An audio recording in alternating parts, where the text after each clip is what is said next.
Hello, this is Isaac from Isaac's Projects. This is going to be my fourth video in my ongoing series surrounding the new Create Aeronautics mod. And my last video is important to this because I covered magnet engines. And since then I've been playing with them constantly and I've found several issues.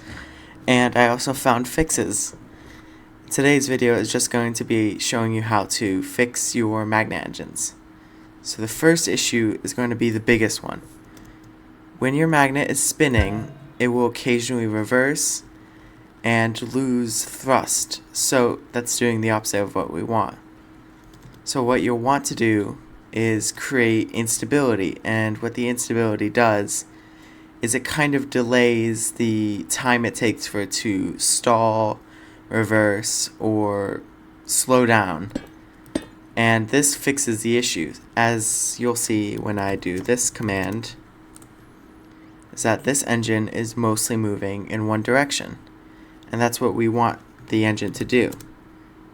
Because when it's doing the opposite of that, it's creating instability, which is not suitable for your builds, your planes. It just doesn't work. Then the second fix I'm going to be showing you guys is also going to be amount of engines that you make. So say you are building an engine. This is just the theoretical engine, right? You'll want to create one, and then you'll think, oh, maybe I could, make two, and then connect them. And that works, but if you just keep going, there eventually is an issue because there's a point where it stops being useful and it can't spin anymore. And that's naturally where the limit of how many ticks per second you have. And there are ways to fix it with performance, but in general there's just a soft limit to it. And then the next thing I'm going to be showing you is the power differences from the three different sizes. So the first size is going to be at a relatively good power, but not very powerful. The main issue with the smallest one is it's very small, so there's less room for, error. So you can't really do a issue design. I've tried everything I can with it. It just doesn't work. So the thing you'll see with this one is it always reverses nearly every 2 seconds, and eventually it might reach a stall point where it's still able to produce force, and that's what we want to see. The same thing can happen for these two engines right here, but it's less common.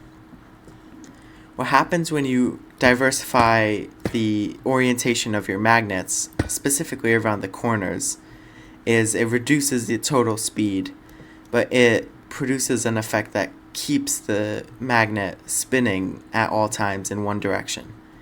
And on startup, you'll see that is not the case. It will occasionally flip. But the bigger you go, the better. And so you can stack engines and gain speed, but I'll quickly show you the stat differences between the two.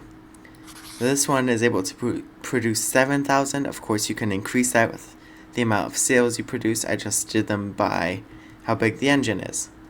And then you'll see this one can produce a whopping, give it a moment, nearly 45,000. And so, yeah, it'll probably go a little above that, it'll go below, but it's very strong. And you can make it even stronger by doubling, but I would not recommend going doubling beyond 2 because there's diminishing returns. And there's not really any fix to that yet. And here are two other things I would just want to mention before I go off the video. Is that never right click your swivel bearing, because it will break your contraption. If it's built, don't touch it. And I would recommend you use super glue and not honey glue when building this, because it will be stronger and have less issues, as far as I've noticed.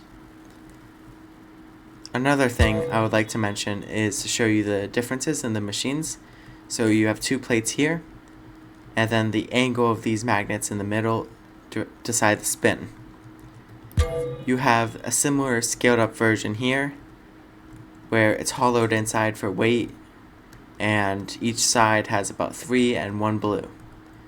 And it's the same design but scaled up.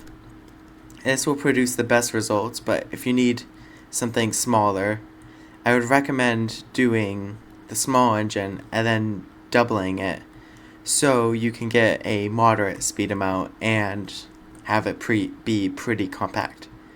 And while not all builds require this, it is kind of tacky, but the most important thing is that it doesn't use any fuel. So if you're trying to do a project that is like fuelless or infinite energy, anything you want of the sort, you would probably use this design.